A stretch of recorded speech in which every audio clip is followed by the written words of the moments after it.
السلام عليكم ورحمة الله وبركاته. بسم الله الرحمن الرحيم. الحمد لله رب العالمين والصلاة والسلام على سيد المرسلين وعلى آله وصحبه أجمعين. أما بعد. താൽക്കാലികമായി ഭൗതികമായ ജീവിതത്തിന്റെ പ്രമത്തതയിൽ വീണുപോകാതെ അനന്തമായ പാരത്രിക ലോകത്തെ സ്വർഗത്തിലേക്ക് വേണ്ടി തയ്യാറാവണം. അതാണ് മഹാനായ ശൈഖ് മുഹീദ്ദീൻ അബ്ദുൽ ഖാദിർ ജീലാനി തങ്ങളവർക്ക് ഇവിടെയുള്ളതൊന്നും അവരുടെ മാറ്ററല്ല.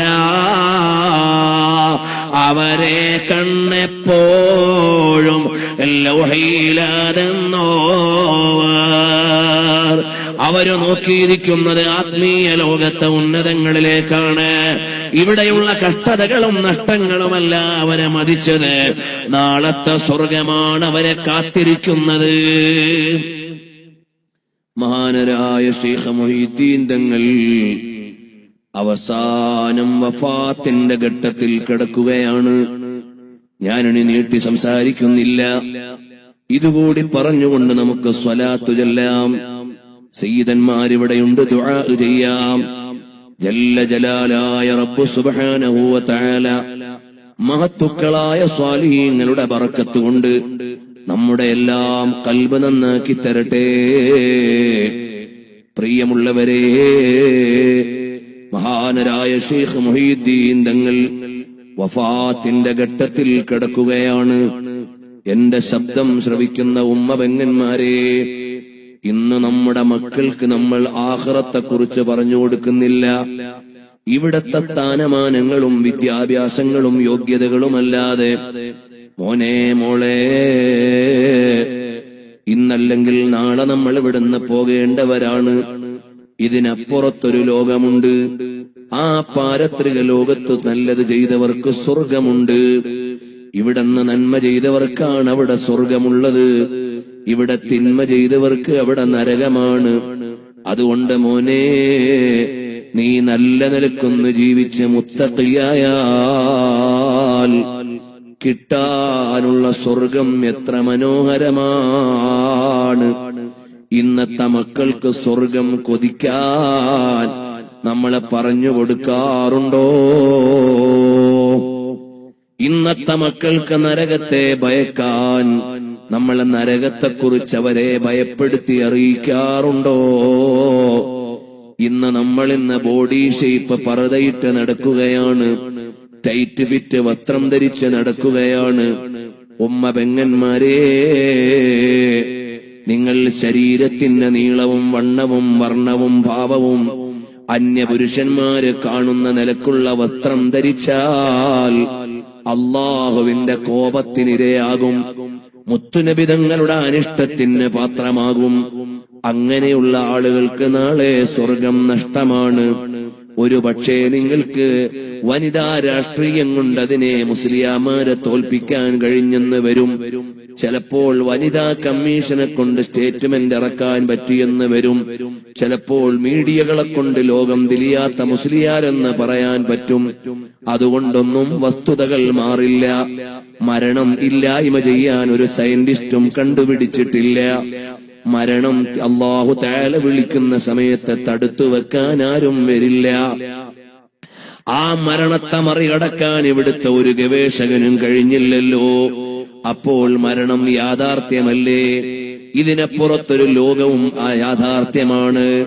അവിടെ ഇവിടത്തെ സ്റ്റേറ്റ്മെന്റ് ഇറക്കുന്ന ആളുകൾ വരില്ല, നിയമം പാസാക്കുന്ന ആളുകൾ വരില്ല. അതുകൊണ്ട് നാളെ സ്വർഗം വേണോ? എന്നെയും നിങ്ങളെയും ജനിപ്പിച്ച അഥവാ നമുക്ക് ജീവൻ നൽകിയ റബ്ബ് സുബ്ഹാനഹു വ തആലയുണ്ട്. അവനെ അനുസരിക്കാതെ, അവന് വിധേയപ്പെടാതെ നാളത്തെ ജയം കിട്ടൂല. ഞാനും നിങ്ങളും അല്ലാഹുവിന്റെ അടിമകളാണ്. പറയുമ്പോഴെന്തെങ്കിലുമൊക്കെ വിളിച്ചങ്ങ് പറയാം. എന്റെ നീളം ഞാൻ തീരുമാനിച്ചതല്ലല്ലോ, എന്റെ വണ്ണം ഞാൻ തെരഞ്ഞെടുത്തതല്ലല്ലോ, എന്റെ വാപ്പയെ ഞാൻ തെരഞ്ഞെടുത്തതല്ലല്ലോ, എന്റെ ഉമ്മയെ ഞാൻ തെരഞ്ഞെടുത്തതല്ലല്ലോ, എന്റെ ജന്മനാട് ഞാൻ തെരഞ്ഞെടുത്തതല്ലല്ലോ, ഇത് നമ്മുടെ എല്ലാവരുടെയും അവസ്ഥ അങ്ങനെ തന്നെയല്ലേ? ഇതെല്ലാം നമുക്ക് കിട്ടിയതാണ്, നമുക്കതിൽ യാതൊരു റോളുമില്ല. എന്നിരിക്കെ നമുക്ക് ഈ ജീവൻ നൽകിയതാരാണ്? അതിവിടുത്തെ വനിതാ കമ്മീഷനല്ല, ഇവിടുത്തെ ലെഫ്റ്റോ റൈറ്റോ രാഷ്ട്രീയ കക്ഷികളല്ല, ഇവിടുത്തെ കേന്ദ്രമോ സംസ്ഥാനമോ ഭരിക്കുന്നവരല്ല. ഇതെല്ലാം നൽകിയതാരാണ്? റബ്ബുസ്സമാവാതി വൽ അർളി, ആകാശഭൂമികളുടെ പരിപാലകനായ റബ്ബാണ്. ആ റബ്ബ് ഇവിടെ നന്മ ചെയ്യുന്നവർക്കൊരു സ്വർഗം ഒരുക്കി വെച്ചിട്ടുണ്ട്. അത് വേണോ മോളെ? എന്നാൽ 5 നേരം നിസ്കരിച്ച് ആ അല്ലാഹുവിന്റെ കൽപ്പനകളെ അനുസരിച്ച് അവൻ പഠിപ്പിച്ച മാതിരി നീ മാന്യമായി വസ്ത്രം ധരിച്ച് ജീവിച്ചാൽ നിനക്കുള്ള സ്വർഗം ജന്നാത്തുൻ തജ്രി തഹ്തഹൽ അൻഹാറു ഖാലിദീന ഫീഹാ അബദാ, അനന്തമായ ഉദ്യാനമാണ്. അതല്ല അല്ലാഹുവിന്റെ നിയമങ്ങൾ എനിക്ക് ബാധകമല്ല. ഞാൻ എന്റെ ബോഡി ഷേപ്പ് ബോട്ടം ധരിച്ചുകൊണ്ടേ നടക്കൂ, ഞാൻ എന്റെ ബോഡി ഷേപ്പ് പർദ്ദ ധരിച്ചേ നടക്കൂ, ഞാൻ അന്യപുരുഷന്റെ കൂടെ കമന്റടിച്ചേ തിരിയൂ. കലാലയത്തിന്റെ മുറ്റത്ത് ആരെയെങ്കിലുമൊക്കെ കമ്പനി അടിച്ച് പ്രണയം നടിച്ച് ഒക്കെ നടന്നിട്ട് ഇഷ്ടം പോലെയാണ് ജീവിക്കുന്നതെങ്കിൽ ഭയന്നോ. ഇന്നഅ്തദ്നാ ലിൽ കാഫിരീന സലാസില വഅഗ്ലാലൻ വസഈറാ, കത്തിയാളുന്ന നരകവും വിലങ്ങുകളും ചങ്ങലകളുമുള്ള നരകമാണ്. അത് സഹിക്കാനാവുമോ മോളെ? ഭയക്കണേ പെങ്ങളെ. അതുകൊണ്ട് ഞാൻ എന്നോടും നിങ്ങളോടും പറയുകയാണ്, ഒരു നേരത്തെ നിസ്കാരവും ഖളാ ആകാൻ പാടില്ല. അല്ലാഹു തആലയ്ക്ക് പൊരുത്തമില്ലാത്ത ഒരു കാര്യവും ചെയ്യാൻ പാടില്ല. തഖ്വയോടെ ജീവിക്കണം, ഔലിയാക്കളെ ഇഷ്ടം വെക്കണം, സ്വാലിഹീങ്ങളെ സ്നേഹിക്കണം. അന്യപുരുഷന്മാർ സ്ത്രീകൾ ഇടകലർന്നുകൊണ്ട് അനാവശ്യ സംസാരമോ ഇടപെടലോ ഒന്നും വരാൻ പാടില്ല. തഖ്വയോടെ ജീവിച്ചാൽ ശാഫി ഇമാം തങ്ങൾ പോകുന്ന ഒരു സ്വർഗമുണ്ട്. നഫീസത്തുൽ മിസ്രിയ റളിയല്ലാഹു അൻഹ പോകുന്ന ഒരു സ്വർഗമുണ്ട്. റാബിഅത്തുൽ അദവിയ്യ റളിയല്ലാഹു അൻഹ പോകുന്ന ഒരു സ്വർഗമുണ്ട്. അബൂ ഹനീഫ റളിയല്ലാഹു അൻഹു പോകുന്ന ഒരു സ്വർഗമുണ്ട്. അതിനു മുമ്പേ മുത്തുനബി തങ്ങൾ ഉദ്ഘാടനം ചെയ്യുന്ന, ഫാത്തിമ ബീവി റളിയല്ലാഹു അൻഹ നേതൃത്വം നയിക്കുന്ന, അതുപോലെ ഹസനൈനി റളിയല്ലാഹു അൻഹു യുവാക്കളെ ലീഡ് ചെയ്യുന്ന ഒരു സ്വർഗമുണ്ടേ. അതിൽ കടക്കണമെന്ന മോഹമുണ്ടോ? ഇവിടത്തെ ജരാനരകളെല്ലാം ഇവിടെ അവസാനിക്കും. ഇവിടത്തെ പ്രാരാബ്ദങ്ങളും ഒടുങ്ങും, പ്രതാപങ്ങളും ഒടുങ്ങും. അനന്തമായ ഒരു ലോകം വരാനുണ്ട്. ഞാൻ എന്റെ പ്രഭാഷണം നീട്ടുന്നില്ല.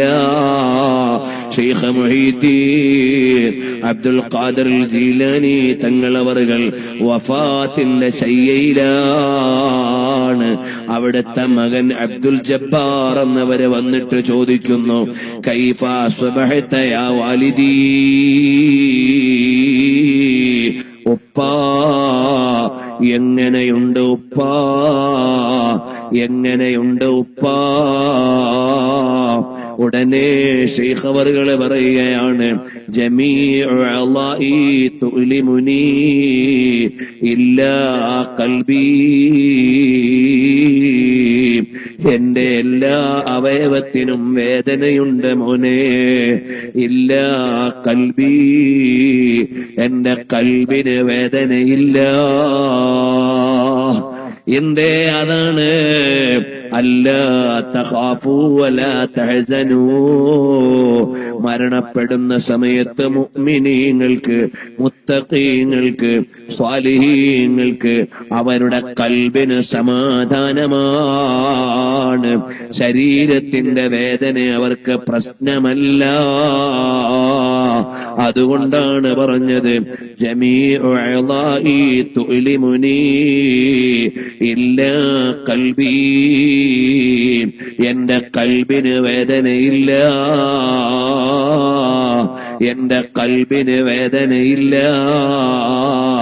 വഖൽബി ഇൻദ റബ്ബി,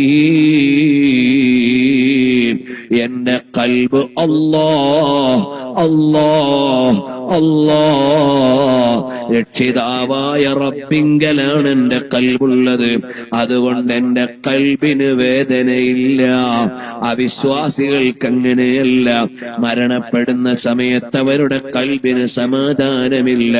ശരീരത്തിന് യാതൊരു പ്രശ്നവും ഇല്ലെങ്കിലും അവരുടെ മനസ്സിന് സമാധാനമില്ല. മുഅ്മിനീങ്ങൾ അങ്ങനെയല്ല. യാ അയ്യതുഹൻ നഫ്സുൽ മുത്മഇന്ന, ശാന്തി തേടിയ ആത്മാവേ, ഇർജിഇ ഇലാ റബ്ബികി റാദിയതൻ മർദിയ, നീ നിന്റെ റബ്ബിലേക്ക് മടങ്ങിക്കോ. അങ്ങനെ ശാന്തി തേടിയ ആത്മാവ് അല്ലാഹുവിലേക്ക് മടങ്ങും പോലെ ശൈഖ് മുഹീദ്ദീൻ തങ്ങൾ പറയുകയാണ്, ഖൽബി ഇൻദ റബ്ബി, എന്റെ ഖൽബ് അല്ലാഹ് അല്ലാഹ് അല്ലാഹുവിലാണ്. അലൈക ബിത്തൗഹീദ്, അലൈക ബിത്തൗഹീദ്, അലൈക ബിത്തൗഹീദ്. തൗഹീദ് മുറുകെ പിടിക്കണേ മോനെ. ലാ ഇലാഹ ഇല്ലല്ലാഹ്, ലാ ഇലാഹ ഇല്ലല്ലാഹ്. തൗഹീദ് മുറുകെ പിടിക്കണേ മോനെ. എല്ലാ നന്മയുടെയുമാകത്തുക എന്ന് പറയുന്നത് തൗഹീദാണ്. ലാ ഇലാഹ ഇല്ലല്ലാഹ് എന്നതാണ്. ഇതാണ് മോനെ അവസാനം നമുക്ക് നേടേണ്ട വിജയം.